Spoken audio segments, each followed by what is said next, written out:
Ipinagmalaki ng lokal na pamahalaan ng lungsod ng Taguig na tumaas ang kanilang business tax collection ng 1.17 billion pesos kung saan nakakolekta sila ng kabuuang 4.38 billion peso ngayong taong 2023 sa kanilang business one-stop shop o BOSA. Ayon dito kay Taguig City Mayor Lani Cayetano, epektibo ang kanilang mga programa at sistema para mas mapadali, hassle-free at mabilis ang pagbabayad ng business permit ng mga business owners sa Taguig.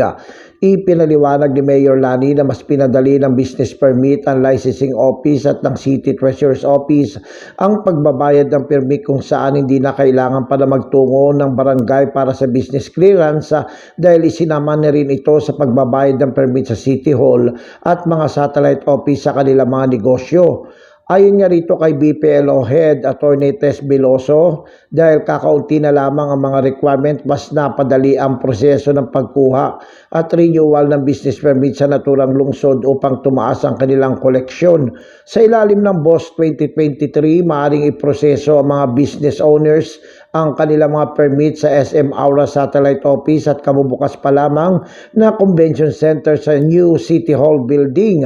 Nagpasalamat naman si Mayor Lani sa mga business owners sa tiwala sa pamahalang lungsod ng Taguig na magtayo ng negosyo sa kanilang lugar at tinitiyak na ang kanilang mga binayarang buwis ay mapupunta sa serbisyo at benepisyo para sa mga Taguigeños.